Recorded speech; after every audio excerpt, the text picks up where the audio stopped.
President Trump is set to be on stage at the NRG Stadium in Houston on Sunday, but he won't be the star of the show. More than 50,000 people will reportedly be there to see Indian Prime Minister Narendra Modi at an event called Howdy Modi. Ravi Agrawal is managing editor at Foreign Policy. He wrote about this upcoming event. Welcome, Ravi. Thank you so much for being with us. So this event is sold out. Why is Prime Minister Modi coming to Texas, and what is behind his celebrity status there? Sure, it is indeed sold out, and about 50,000 people are expected to attend the event. Narendra Modi, India's Prime Minister, has held big speeches pretty much all over the world now. He's already done 4 in the United States in the last 5 years, so he's not new to this. The reason why he's holding this one in Texas is because many members of the Indian diaspora live in Texas, and they form a large part of the almost 4.4 million Indian Americans in this country. So the reason why he's doing this, above and beyond his other speeches in, say, London or Singapore or Sydney, is that Indian Americans are a very important part of his constituency as well, in that many of them donate money to him back home.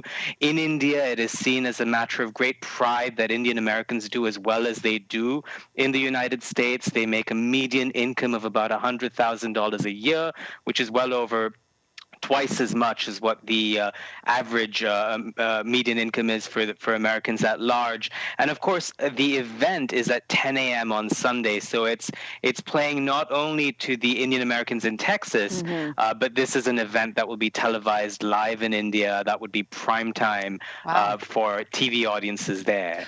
You know, he is somewhat of a controversial figure, though, among human rights groups, in India. Is he also controversial among Indian Americans, or do they largely support him? Well, he has a broad support here in the United States among the Indian American communities, but it's important to add that not all of them are natural supporters for Modi. I mean, they read the press, they understand some of the problems that human rights activists have cited about his record, be it his pro-Hindu stance and therefore his attacks on secularism in India or his attacks against Muslims in India.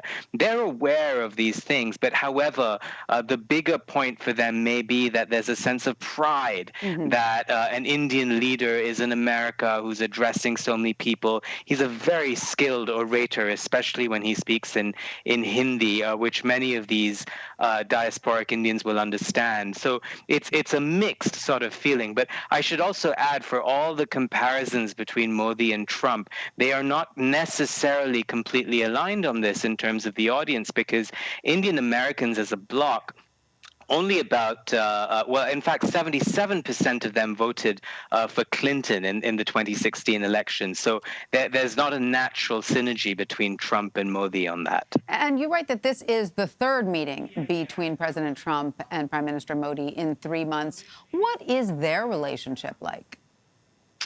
By all accounts, it's quite warm. The two leaders are similar in some regards in that they are pro-business, they are seen as populists, they connect directly with people, they have very large social media followings, they're very good orators, but equally their critics will say that they can be authoritarian, that they can make decisions impulsively.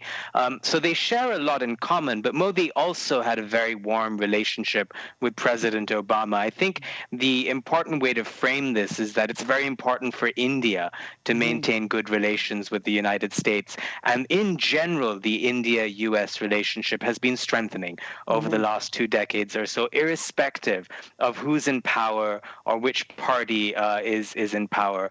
And so you can expect more of the same with this relationship. All right. Well, Ravi Agrawal, we thank you so much for all your insight on this. Thank you.